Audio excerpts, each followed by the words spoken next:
Hi everyone. सो आज का जो हमारा टॉपिक है that is very very important according to the board point of view, that is called bleaching powder. Class 10th के लिए बहुत जरूरी है। आपको ब्लीचिंग पाउडर में क्या क्या करना है जरा ध्यान से सुन लीजिए। सबसे पहले आपको उसका केमिकल नेम पता होना चाहिए, कॉमन नेम पता होना चाहिए, साथ ही साथ उसकी प्रेपरेशन आपको आनी चाहिए, उसकी प्रॉपर्टीज आपको आनी चाहिए और साथ में उसके यूजेस। और इस प्रकार से पेपर में डायरेक्ट क्वेश्चन भी आ जाता है और साथ में पेपर के अंदर जो आता है इनडायरेक्टली क्वेश्चन भी सीबीएसई पूछ लेता है। उसका 3 मार्क्स में या 2 मार्क्स में वो आपका केमिकल नेम पूछ लेगा या फिर प्रेपरेशन पूछ लेगा। तो आपको अच्छे से एक एक सोल्ट को रिवाइज करना। उसमें से एक सोल्ट जो हम करने जा रहे हैं that is called bleaching powder. तो करने से पहले मैं आप सबसे रिक्वेस्ट करूंगा ज्यादा से ज्यादा इसको शेयर करिए, सब्सक्राइब करिए और अच्छे से वीडियो को वॉच करना है। तो let's start with the our topic that is called bleaching powder. Bleaching powder. If we talk about bleaching powder, तो इसका जो कॉमन नेम है वो आपके सामने है, that is a common name. Commonly इसको हम ब्लीचिंग पाउडर ही कहते हैं। इसका जो केमिकल नेम है दैट इज कैल्शियम ऑक्सीक्लोराइड। ये है इसका केमिकल नेम और केमिकल फॉर्मूला इसका हो जाता है CaOCl2, that is chemical formula.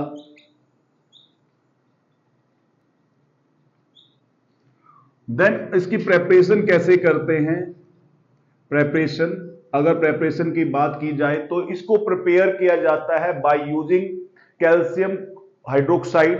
तो हम कैल्शियम हाइड्रोक्साइड में करते क्या हैं, मैंने कैल्शियम हाइड्रोक्साइड ले लिया, इसमें से हम क्लोरीन गैस को पास करते हैं, that is a calcium hydroxide. इसमें से पास क्या करेंगे हम, क्लोरीन गैस को। क्लोरीन गैस को जैसे ही पास करेंगे तो ये कन्वर्ट हो जाता है CaOCl2 प्लस H2O।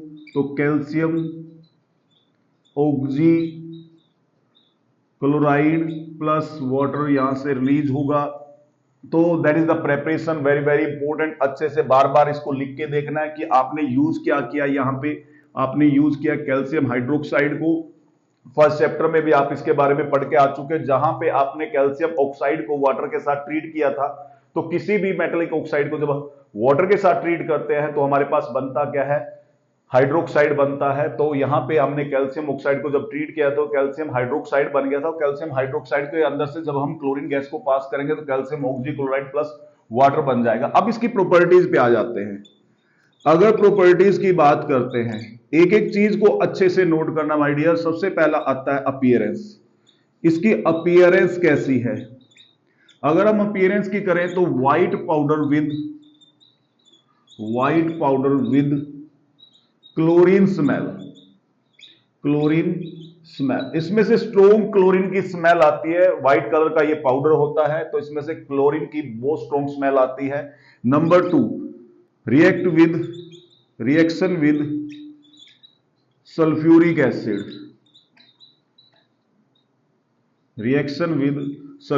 एसिड। अगर हम कैल्शियम ऑक्सीक्लोराइड को ट्रीट करते हैं सल्फ्यूरिक एसिड के साथ तो क्या होगा, तो यहां से कैल्शियम सल्फेट बन जाएगा और ये रिलीज करेगा Cl2 गैस को। ठीक है, तो ये जो क्लोरीन गैस है ये रिलीज होगी, यहां पे क्लोरीन गैस रिलीज। ठीक है, क्लोरीन गैस रिलीज। तो अच्छे से इसको रिएक्शन को देखना है। हमने किया क्या है, इसको सल्फ्यूरिक एसिड के साथ ट्रीट किया है। सल्फ्यूरिक एसिड के साथ ट्रीट करके हमारे पास ये बन गया है कैल्शियम सल्फेट और इसमें से क्या रिलीज हो रही है, क्लोरीन गैस रिलीज हो रही है। चलते हैं थर्ड वन पे। तो let's discuss about the third one. Third one क्या कहता है हमें, decompose on exposure to air. तो जैसे ही हवा के संपर्क में आता है lose its effectiveness when expose to air. तो ये अपनी सारी प्रॉपर्टी खो देता है जैसे हम इसको एयर के संपर्क में लेके आते हैं। मींस इसमें से क्या हो जाता है, release chlorine gas. Release chlorine gas. तो क्लोरीन गैस यहां से रिलीज हो जाती है, जिसकी वजह से जो इसकी इफेक्टिवनेस है यानी जो इसकी प्रॉपर्टी है वो सारी की सारी क्या हो जाती है, खत्म हो जाती है। तो इसको so it is store in air tight container, air tight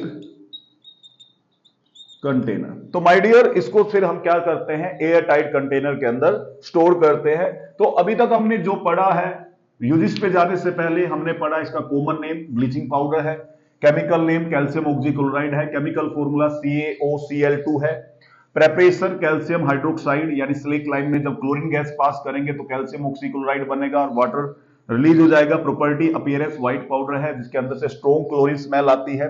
जब इसको सल्फ्यूरिक एसिड के साथ ट्रीट करते हैं तो क्लोरीन गैस रिलीज होती है, कैल्शियम सल्फेट बनता है और वाटर बनता है। जैसे इसको एयर के संपर्क में लेके आते हैं, कॉन्टेक्ट में लेके आते हैं, तो ये अपनी इफेक्टिवनेस, अपनी प्रॉपर्टी को खो देता है। क्यों खो देता है? क्योंकि इसमें से क्या रिलीज हो रही है, क्लोरीन गैस। इसलिए इसको हम किस में स्टोर करके रखते हैं, इसको एयर टाइट कंटेनर के अंदर स्टोर करके रखते हैं। तो एक एक पॉइंट को अच्छे से आपने नोट करना है या स्क्रीनशॉट लेना है, वो आपने देखना है। Now coming on the uses, अगर यूजेस की बात करें तो सबसे पहला आता है act as a bleaching agent. Bleaching agent, तो bleaching agent in textile industry, textile industry, paper pulp और you can say paper pulp industries. अगर हम बात करें यहां पे टेक्सटाइल इंडस्ट्री में लिनन के लिए, लिनन की ब्लीचिंग के लिए हम यहां पे किसको यूज करते हैं, हम यूज करते हैं ब्लीचिंग पाउडर को। Number 2, act as disinfectant. Disinfectant की तरह क्या करता है, काम करता है। डिसइंफेक्टेंट कहने का मतलब हम वाटर की क्या करते हैं, यहां पे वाटर की क्लोरीनेशन करते हैं। वाटर की क्या कर रहे हैं, क्लोरीनेशन। तो disinfectant, disinfectant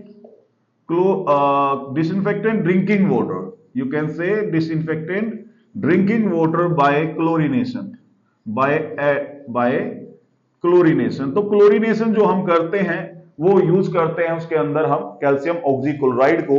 number 3, household, household में to clean bathroom and toilets, को क्लीन करने के लिए हम क्या यूज करते हैं, कैल्शियम ऑक्सीक्लोराइड या ब्लीचिंग पाउडर यूज करते हैं। And number 4, act as oxidising agent in industry. तो एज ए ऑक्सीडाइजिंग एजेंट भी हम इसको यूज कर सकते हैं, करते हैं। और इसका याद करने का तरीका क्या है, जरा मैं उस शॉर्ट ट्रिक्स की बात कर लेता हूं। तो याद करने का तरीका क्या है यूजिस को, BAD हो, ठीक है, BAD हो। BAD मतलब B का मतलब, BA का मतलब क्या हो गया, ब्लीचिंग एजेंट, D का मतलब डिसइंफेक्टेंट, H का मतलब हाउस होल्ड, O का मतलब आपका ऑक्सीडाइजिंग एजेंट। तो हम अगर देखें तो इन सब का यानी हम जो ब्लीचिंग पाउडर है उसका यूज कैसे करते हैं, तो ये सारे के सारे पॉइंट आपको याद होने चाहिए। इसके ऊपर जितने प्रीवियस ईयर्स क्वेश्चन आए हैं वो आपको अच्छे से रिवाइज करने हैं। मैं अपनी नेक्स्ट वीडियो जो आएंगी उनके अंदर प्रीवियस ईयर्स पेपर भी कराऊंगा, पर सबसे पहले हमें टॉपिक क्लियर होना चाहिए। वेरी इंपॉर्टेंट टॉपिक है, ठीक है, कैसा है, वेरी इंपॉर्टेंट टॉपिक है, करना जरूर है। 3 मार्क्स या 2 मार्क्स में क्वेश्चन इस पे बनता है, 2-3 मार्कर क्वेश्चन यहां से आता है। CBSE इसके ऊपर फोकस करती है। मैं जरा थोड़ा साइड हो जाता हूं, तो आप इसको जरा जल्दी से अच्छे से नोट कर लीजिए जो जरूरी है और अच्छे से इसको याद करना है। देखिए एक बार ये लिखने से याद नहीं होगा, आपको मल्टीपल टाइम इसको लिखना पड़ेगा माय डियर। तो अच्छे से इस टॉपिक को करना है, ओके। तो मैं अगेन लास्ट में कहना चाहूंगा, मेरे चैनल मास्टर जी क्लासेस को अच्छे से देखना है, वॉच करना, और साथ में इसको मैक्सिमम आपने शेयर करना है और सब्सक्राइब करवाना है, ताकि आपके जो फ्रेंड्स हैं जिनको नीड है कि हम कैसे इंपॉर्टेंट टॉपिक करें, तो बेसिकली वो इस चैनल को वॉच करें और अच्छे से इसको रिवाइज करें, तो बहुत अच्छा हो जाएगा, ठीक है।